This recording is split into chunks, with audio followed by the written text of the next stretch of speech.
Balakrishna demand చేస్తున్నట్టు NT Ramarao జీవితాన్ని ఒకవేళ పాఠ్యాంశంగా గనక పెడితే అందులో ఆ గొప్ప నాయకుడు తన చివరి దశలో ఎదుర్కొన్న రాజకీయ కుట్రలు, వెన్నుపోట్లు, వ్యధాభరిత జీవితం ఆ పాఠంలో ఉంటాయా?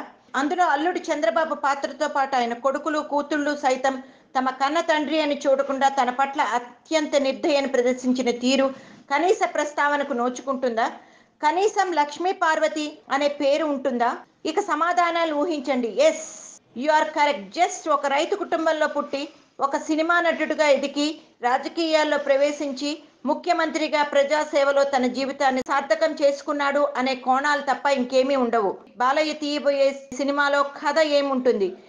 మొత్తం జీవిత చరిత్ర అంతా చెప్పదలిస్తే ఎన్టీఆర్ చివరి రోజుల గురించి చెప్పాలి. అల్లుళ్ళు, కొడుకులు, కూతుళ్ళ వ్యవహార శైలితో పాటు లక్ష్మీ పార్వతితో వివాహం దాకా చెప్పాలి. అంటే బాలకృష్ణ కూడా నిజ జీవితంలో తండ్రి పట్ల తాను అనుసరించిన వైఖరిని కూడా చూపించాల్సి ఉంటుంది.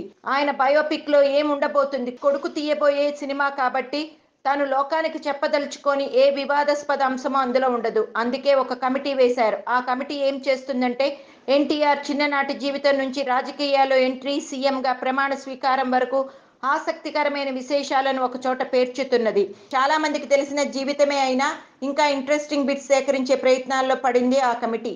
ఆయన సైకిల్కు పాల క్యాన్లు కట్టుకుని విజయవాడ వీధుల్లో పాలు సరఫరా చేసిన రోజుల దగ్గర నుంచి చదువుకు కష్టాలు, సినిమాల్లోకి ఎంట్రీ, అగ్రకథానాయకుడిగా ఎదిగిన తీరు, రాజకీయాల్లోకి ఎంట్రీ, కారణాలు, చైతన్య రథంపై ప్రచారం, సీఎంగా ప్రమాణ స్వీకారం, సీఎంగా ఆయన తీసుకున్న కొన్ని మంచి నిర్ణయాల ప్రస్తావన అంతటితో స్టాప్. మరీ సినిమాలంత అనుమతిస్తే నాదెండ్ల కుట్ర, తిరుగుబాటు, విజయం కూడా ఉంటాయి.